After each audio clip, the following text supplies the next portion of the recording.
What if I told you that the wisest king in history hid a secret so dark it could unravel his entire legacy?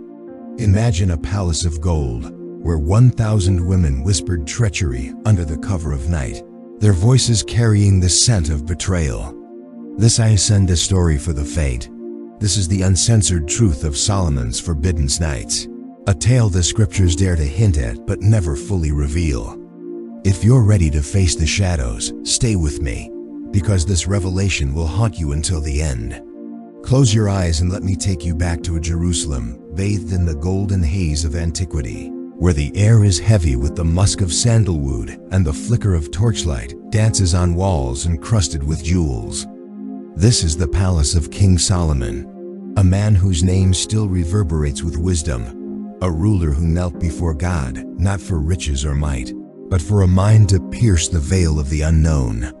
And God answered with abundance, gold piled high, alliances forged with distant lands, a throne that gleamed like the sun itself. But as I stand here, whispering this to you, I feel the chill of a truth buried deep. That glory came with a shadow, a choice that would ignite a fire no wisdom could quench.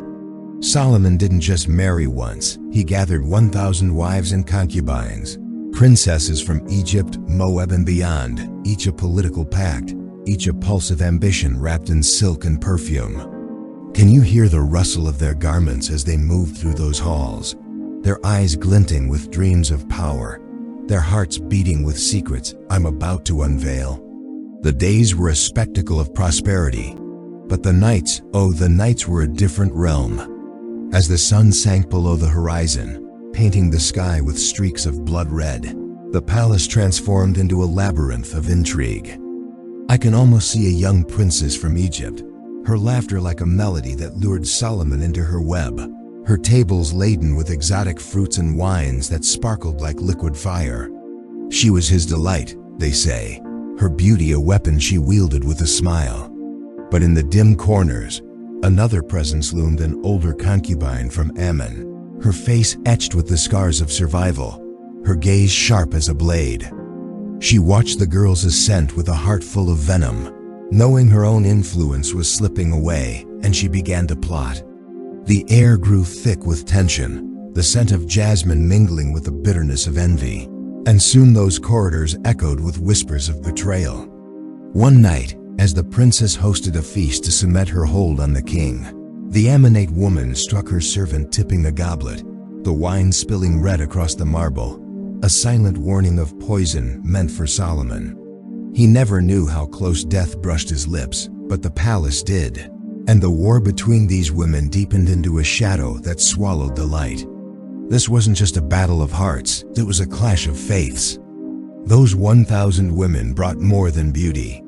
They carried Idol's Baal with his roaring altars, Ashtoreth with her seductive whispers, gods that clashed with the God Solomon once served.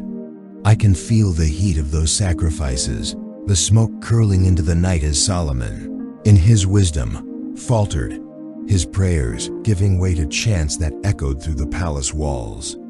The Bible captures this turning point in 1 Kings 11:4. For when Solomon was old, his wives turned his heart after other gods, and his heart was not fully devoted to the Lord his God. That verse is a key, a crack in the armor of his legend, and it opens the door to a truth more chilling still. Amid this chaos, a young concubine, a girl barely past childhood, stumbled upon a plot that would shake the kingdom to its core. Her lover, a guard sworn to protect the king, had been swayed by the Ammonite faction, his hand bribed to end Solomon's reign with a single thrust of a dagger. She stood at a crossroads, her soul torn between love and loyalty, her breath catching as she weighed the cost of silence. In the dead of night, she crept into Solomon's chamber, her voice trembling as she spilled the secret, her tears staining the floor where the guard would fall at dawn. Trust shattered, the palace became a den of vipers, and the king's heart grew heavier with each passing moon. The repercussions were a storm brewing on the horizon, a tempest of divine wrath that Solomon could no longer evade. The people began to turn, their murmurs rising like a tide against the king who once united them. their faith wavering as the altars of foreign gods multiplied within the palace walls. I can almost hear the clatter of swords as the royal guard tightened their grip, sensing the unrest, while Solomon sat on his throne, his crown heavier than ever, his eyes clouded with the weight of his choices.